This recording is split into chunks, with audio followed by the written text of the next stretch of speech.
I am an old man now, and I have learned that power dies as easily as any other flesh.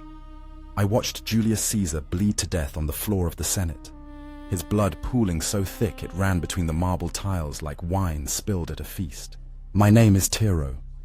I was his scribe, his keeper of words, his Greek shadow who followed him through corridors of marble and ambition. I stood outside the theatre of Pompey on the Ides of March in the year you would call 44 before Christ, and I heard a god being murdered by men who claimed they loved Rome more than they loved him. The sounds that came from that chamber, the shouts, the wet impact of blades, the crash of furniture, those sounds have never left me. Neither has the sight of his body when they carried it out, torn and bloodied, unrecognizable as the man who had conquered Gaul and crossed the Rubicon. I came to Caesar's service when I was young, taken from Athens after my father's debts consumed our household. I could read and write in both Greek and Latin, and Caesar valued learning even as he pursued conquest. For 15 years I followed him, recording his correspondence, his speeches, his commands.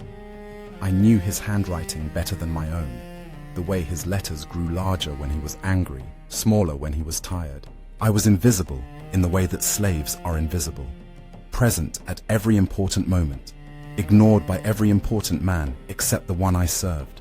Caesar was different with me than with his peers. He did not perform for a scribe.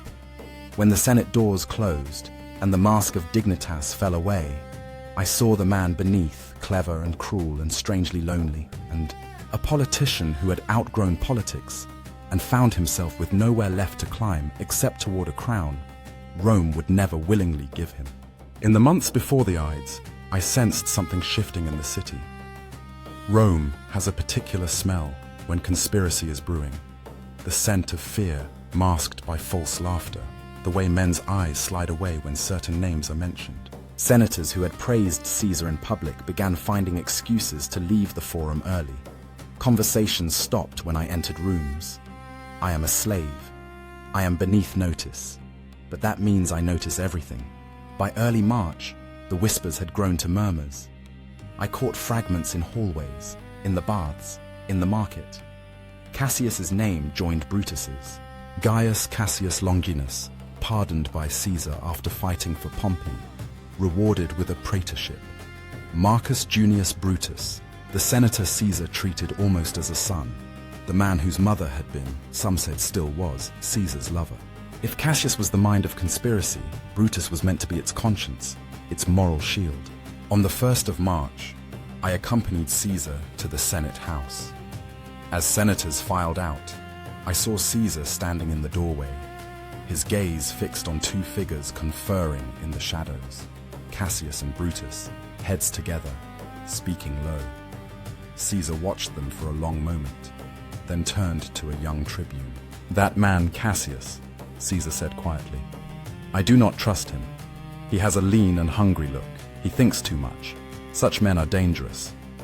The tribune laughed nervously. Caesar waved him away and walked toward his litter, but I saw the tension in his shoulders, the way his hand moved unconsciously to his side, as if checking for a blade that wasn't there. He knew. On some level, Julius Caesar knew that death was circling him. The warnings came in earnest after that. On the 13th of March, 2 days before the Ides, a haruspex named Spurina stopped Caesar in the forum. I was 3 paces behind, carrying documents, close enough to hear. Spurina was old, his face creased like leather, his hands spotted with age and the blood of sacrificed animals. "Beware the Ides of March," Spurina said, gripping Caesar's arm. "Danger threatens you no later than that day. The gods have shown me blood and treachery. Do not go to the Senate on the 15th. Caesar pulled his arm free, annoyed. "The gods show you whatever you wish to see, old man. I have business to attend." But I saw the flicker of unease in his eyes before he masked it. That night, I heard him speaking with his wife Calpurnia through the walls of his house. Her voice was urgent, pleading. His was dismissive, then gentle, then firm. I could not make out the words, only the tone. Fear met with reassurance that rang hollow. The morning of the Ides dawned grey and cold. I rose early and went to Caesar's house to prepare for the Senate session. When I arrived, The household was in chaos. Slaves rushed through corridors.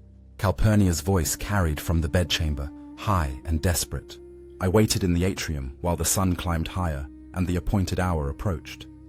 Finally, Caesar emerged, his face drawn and tired. Behind him came Calpurnia, clutching at his arm, her eyes red from weeping. "Please," she was saying, "please, husband, do not go today. I had such terrible dreams. I saw you dead. I saw blood." "Enough," Caesar said, not unkindly. He cupped her face in his hands and kissed her forehead. "Dreams are nothing but the mind's shadows. I have a senate to attend and an empire to govern. I cannot hide from phantoms." She pulled away, anger flashing through her tears. "Then send word you are ill. Postpone the session. 1 day, Julius. Give me 1 day." For a moment, I thought he might agree. I saw the hesitation in his stance. He was afraid, not of any specific threat he could name, but afraid nonetheless, in the way a man is afraid when he senses the ground shifting beneath his feet. It was then that Decimus Brutus arrived. Decimus Junius Brutus Albinus, Caesar's trusted commander, a man who had fought beside him in Gaul and been rewarded with governorships. Caesar greeted him warmly, relief visible on his face.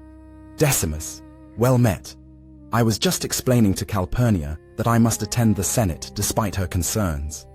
Decimus glanced at Calpurnia, then back to Caesar. His smile was easy, confident. "Of course you must attend, Caesar. The senators are assembled and waiting. Important business cannot be delayed for dreams and omens." He lowered his voice. "Besides, there are those who whisper that you fear the Senate, that you hide behind divine warnings. You cannot afford such rumors, not with the Parthian campaign ahead." I watched Caesar's face change. The hesitation vanished, replaced by the mask of pride that had carried him from debt to mastery of the world. "You are right," he said firmly. "I will attend. Calpurnia, calm yourself. I will return this afternoon, and you will see how foolish your fears were." Calpurnia said nothing. She simply turned and walked away, her silence more damning than any argument. I shouldered my satchel and followed Caesar and Decimus toward the door. My heart was beating faster than it should have been. I saw the look in Decimus's eyes when he spoke of the Senate, the too bright eagerness in his smile. The walk to the Theatre of Pompey took us through streets crowded with morning commerce. Vendors called out their wares. Citizens hailed Caesar as he passed, and he acknowledged them with waves and nods. I walked 3 paces behind, my mind churning with formless dread. The Theatre of Pompey was a complex built by Caesar's old rival, Pompey the Great. It housed a grand theatre and a senate chamber called the Curia Pompei. There was bitter irony in the location. Caesar conducting business in a building raised by the man he had defeated and driven to death. We arrived just before the session was to begin. Senators milled about the entrance. I recognized many faces: Cassius with his lean, hungry look, Trebonius, the Casca brothers, Tillius Cimber. Marcus Brutus stood slightly apart, staring at the ground, his face troubled. When Caesar approached, Brutus looked up and managed a smile that did not reach his eyes. "Caesar," Brutus said, "I am glad you came. There was talk you might delay." "Spurinna's warnings?" Caesar laughed. "I am here, Brutus. The Ides have come, and I have not fallen." "The Ides have come," Brutus replied quietly, "but they are not yet gone." It was such a strange thing to say that Caesar paused, studying his face. For a moment, the 2 men simply looked at each other, the conqueror and the son who was not quite a son. Then Caesar clapped Brutus on the shoulder and moved past him toward the Senate chamber. I started to follow, but a guard stopped me at the entrance. "Scribes wait outside." I nodded and stepped back, finding a spot along the colonnade where I could see the entrance. I set down my satchel and leaned against a pillar, watching the last senators file inside. Mark Antony was among them, Caesar's co-consul and loyal supporter. But as he approached, one of the senators, Trebonius, caught his arm and drew him aside, speaking urgently. Antony frowned, but allowed himself to be led away from the door. I thought nothing of it at the time. I did not know that Trebonius was ensuring Rome's strongest defender would not be in the chamber when the blades came out. Inside the Senate, the session began. I heard the murmur of voices, the ritual invocations, the scrape of benches as men took their seats. It sounded like any other day. The sun climbed higher.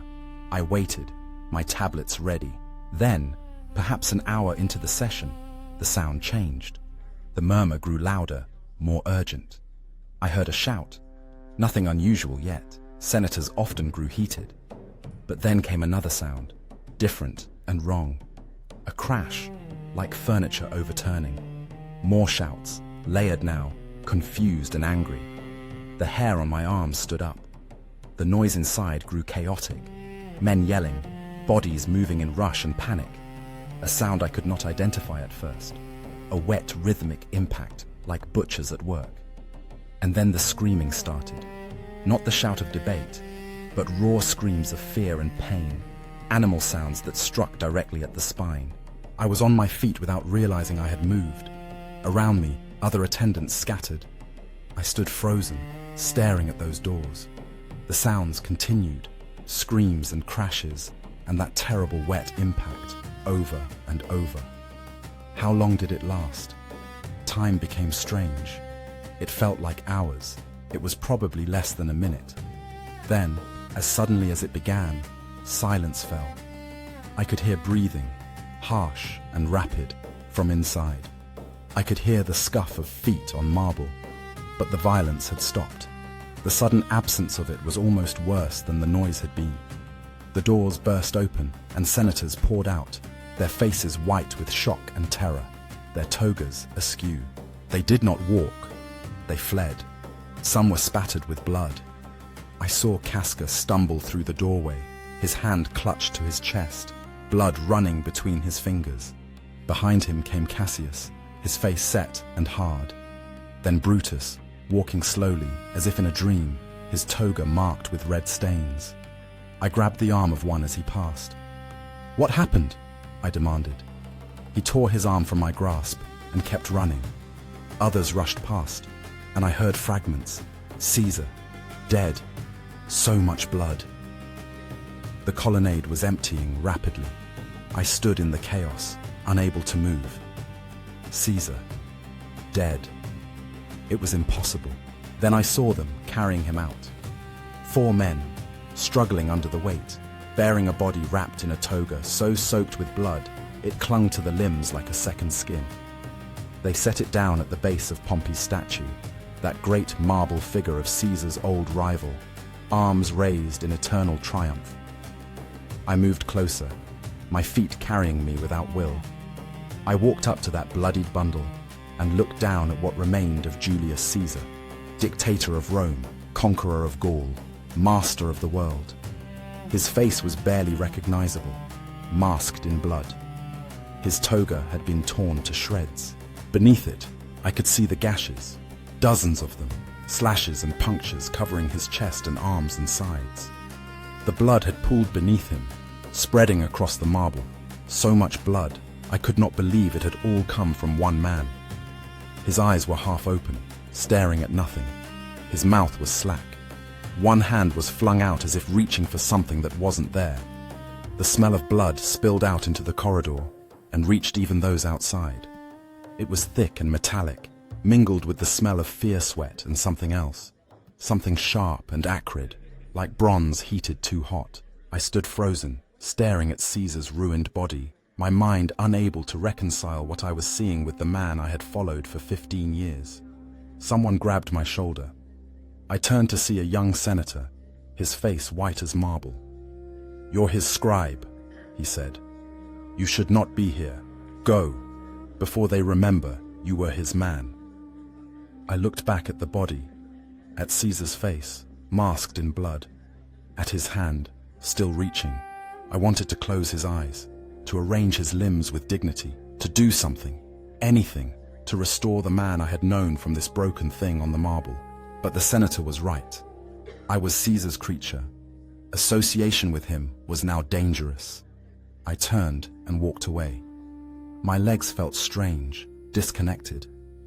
Behind me, I heard voices gathering, people drawn by the commotion, officials arriving, the machinery of response beginning to turn. I walked through the forum towards Caesar's house, my mind empty of everything except the image of that blood spreading across white marble. When I reached the house, slaves were already whispering. News travels faster than men in Rome, carried on the breath of rumor and fear. I went to my small room and sat on my cot, staring at nothing. My hands were shaking. I could not make them stop. Hours passed. The sun moved across the sky. I heard shouting from the streets, running feet, doors slamming. Rome was learning what had been done in the Senate chamber. Late in the afternoon, Mark Antony arrived at the house with a contingent of guards. I was summoned to the atrium. Antony stood beside Caesar's body, which had been brought home and laid on a bier in the center of the room. Slaves had washed away some of the blood, but the wounds were still visible, gashes and punctures covering his torso, arms, face. Antony looked at me with red-rimmed eyes. "You were there," he said. It was not a question. "Outside the chamber," I replied. "I heard it happen. I did not see." "Tell me what you heard." I described the sounds, the shouting, the crashes, the wet impact of blades, the screaming. Antony listened without interruption. His jaw clenched so tight I could see the muscles working beneath his skin. When I finished, he turned back to Caesar's body. 23 wounds, Antony said quietly. The physician Augustus counted them. 23 men drove blades into the greatest Roman who ever lived. And do you know what Augustus said? He looked at me. Only one wound was mortal. The second one, here. He pointed to Caesar's chest. The rest were just butchery. They kept stabbing him after he was already dying. I said nothing. What was there to say? They call themselves liberators, Antony continued, his voice hardening. Brutus and Cassius and their band of righteous murderers. They say they killed Caesar to save the Republic, but the Republic died decades ago. Caesar was simply the first man honest enough to admit it. He walked around the bier, studying the body from different angles. They made a mistake, he said. Brutus insisted they kill only Caesar. Spare everyone else, he said.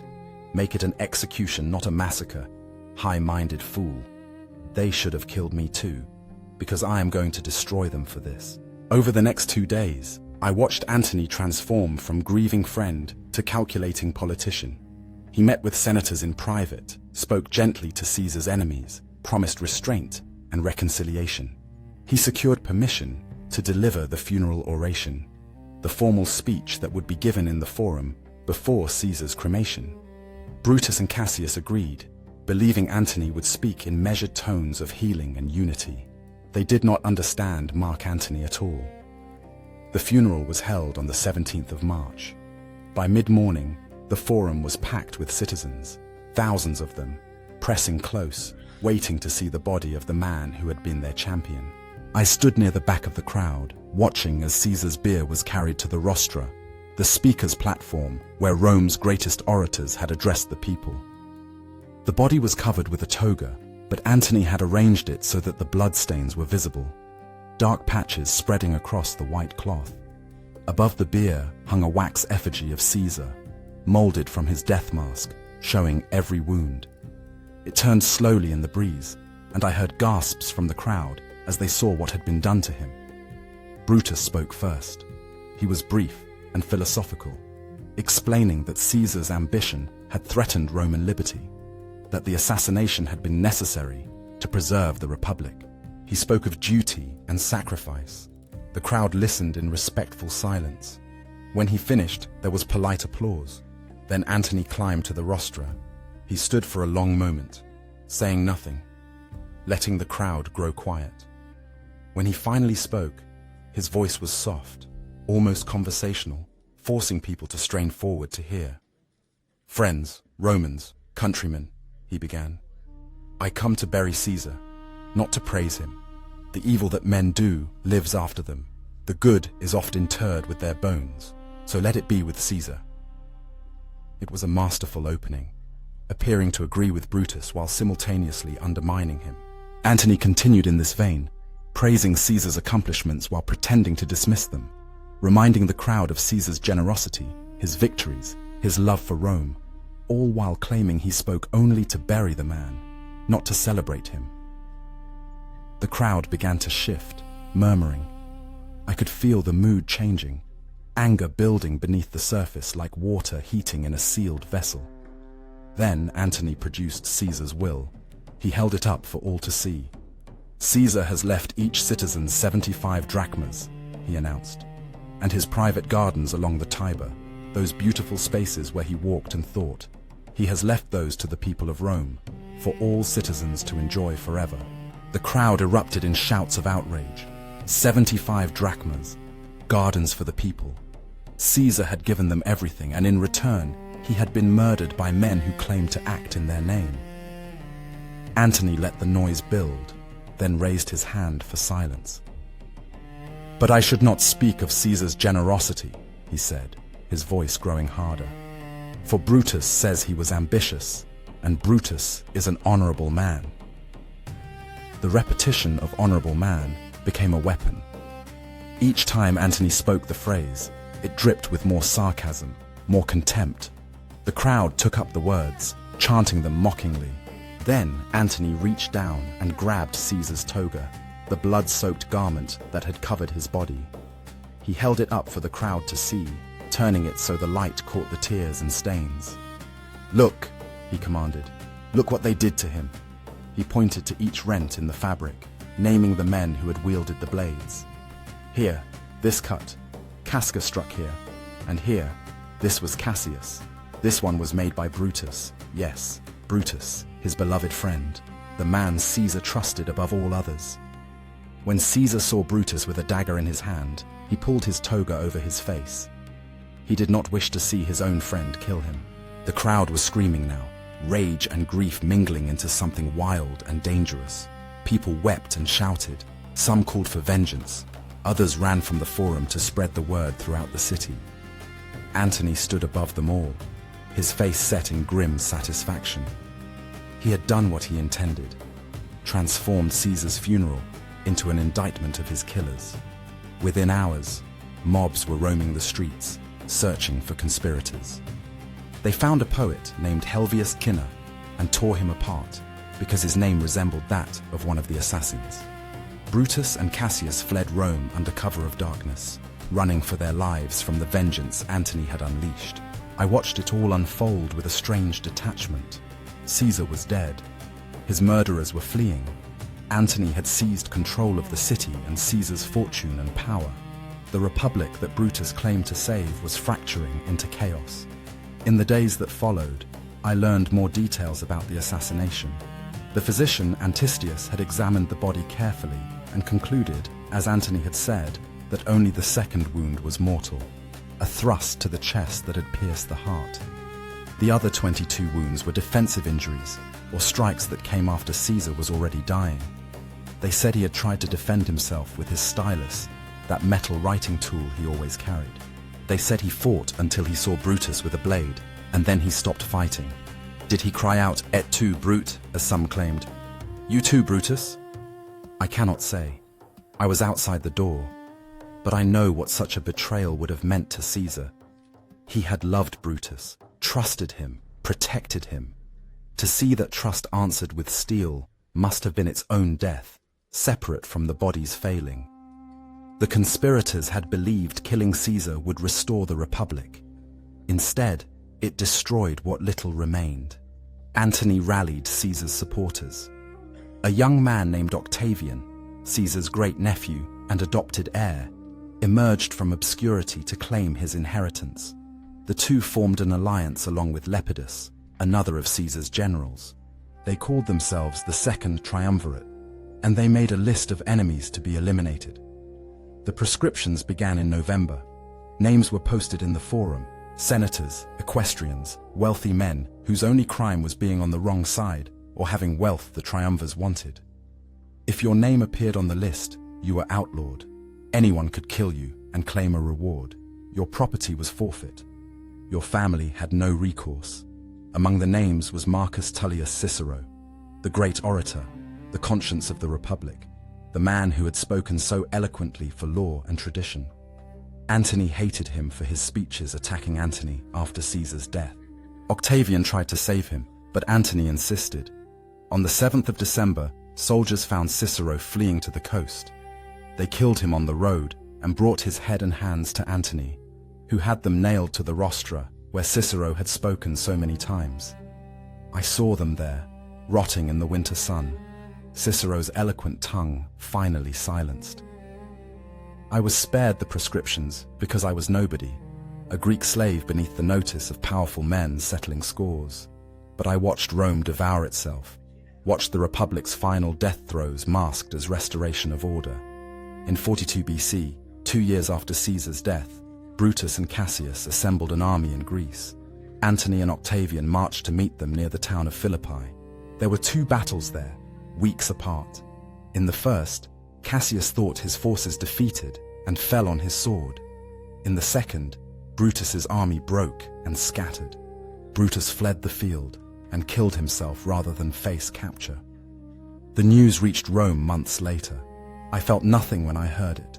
No satisfaction, no grief, just a hollow acknowledgement that the story had reached its inevitable end. Brutus and Cassius had killed Caesar to prevent monarchy, and in doing so, they ensured monarchy's triumph.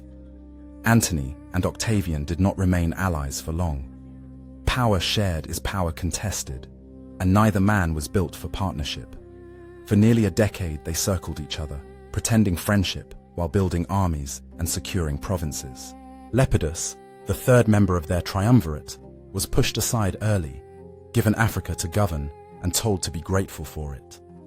The real contest was always between Antony and Octavian, between Caesar's general and Caesar's heir.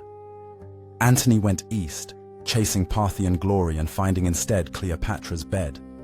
He married her in defiance of Roman law, gave her territories that belonged to Rome, proclaimed their children heirs to kingdoms. In Rome, Octavian spread rumors of Antony's debauchery and foreign entanglements, painting him as a man corrupted by Eastern luxury, no longer truly Roman. The final break came in 32 BC. Octavian seized Antony's will from the Temple of Vesta and read it before the Senate. In it, Antony declared that he wished to be buried in Alexandria beside Cleopatra, not in Rome. The city erupted in outrage. How dare Antony choose Egypt over Rome? How dare he betray his heritage for a foreign queen? Octavian declared war, not on Antony directly, but on Cleopatra, a clever fiction that allowed Romans to fight Romans while pretending they fought for Rome. The 2 forces met at Actium in September of 31 BC.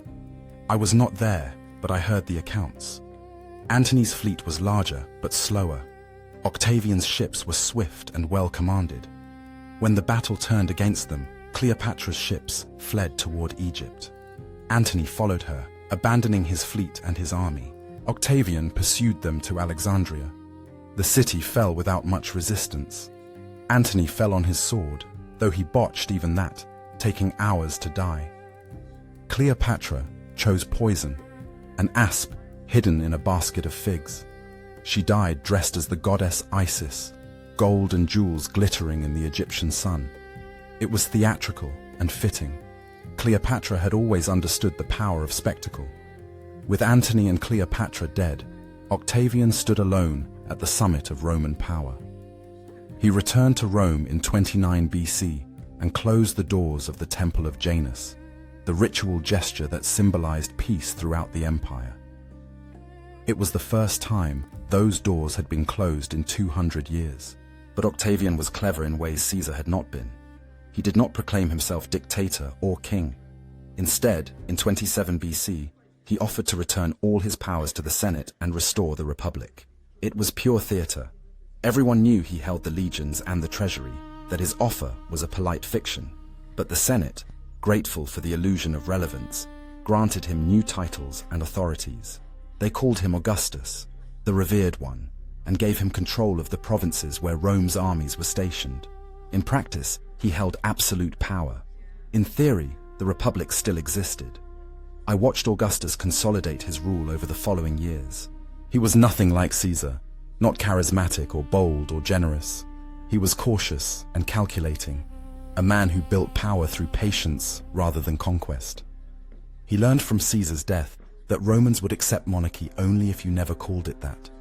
So Augustus ruled as first citizen, princeps, maintaining the fiction that he was merely first among equals, while ensuring no equal could challenge him. The transformation was remarkable. The man I had seen as a sickly youth, barely 18 when Caesar died, had become the undisputed master of Rome. He married carefully, built alliances strategically, eliminated enemies quietly.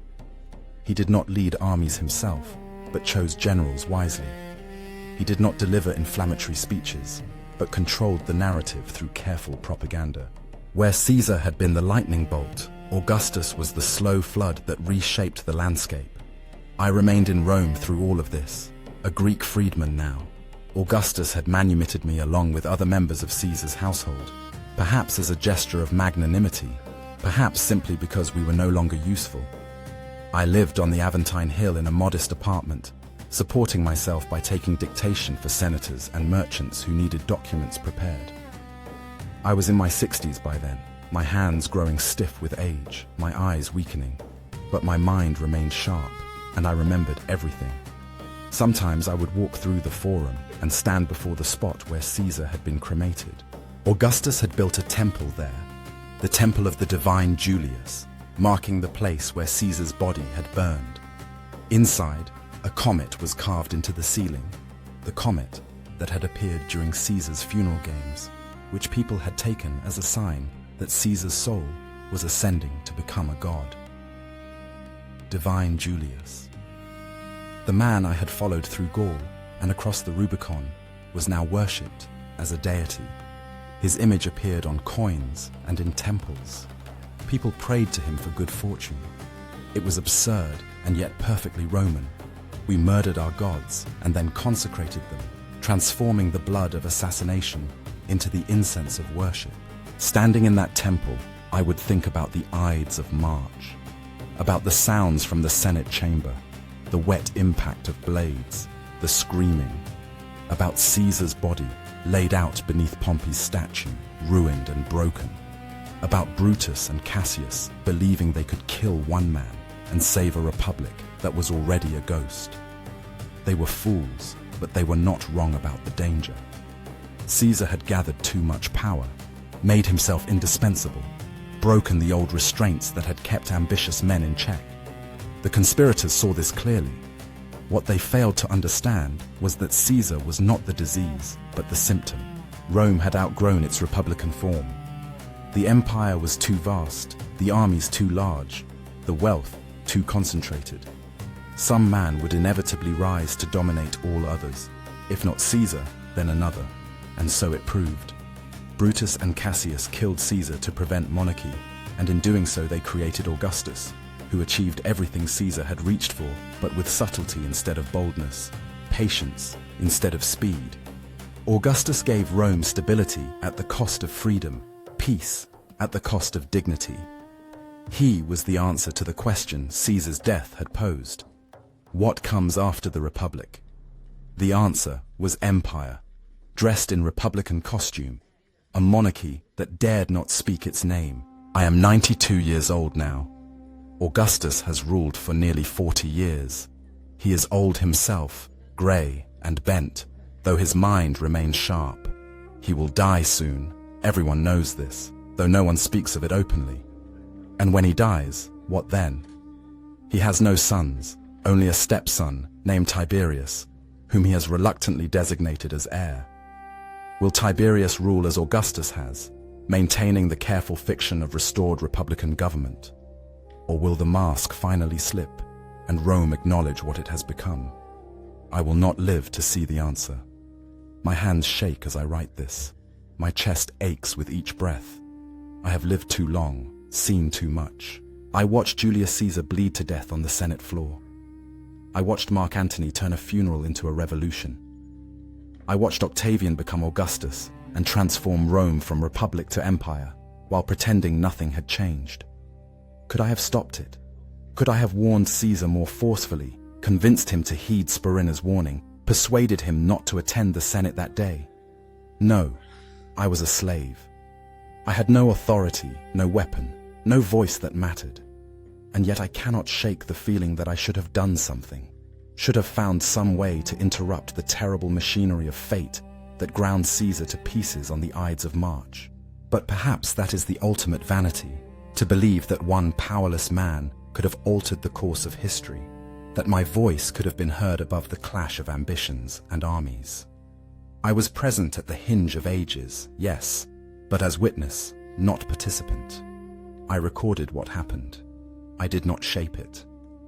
This is what I learned in my long life: that power dies as easily as any other flesh, that republics fall not in a day but across generations, and that the men who kill tyrants often birth worse tyranny than they destroyed. I learned that history is not made by those who see clearly, but by those who act decisively, regardless of wisdom or justice. And I learned that sometimes the most honest thing one can say is simply, "I was there. I saw it happen. This is what I remember." The Ides of March came, and Julius Caesar fell, and Rome fell with him, though it took decades for anyone to admit it. Brutus believed he was saving the Republic. Antony believed he was avenging his friend. Augustus believed he was bringing peace and order.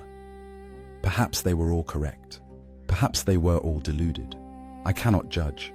I can only remember. I remember the smell of blood in the corridor.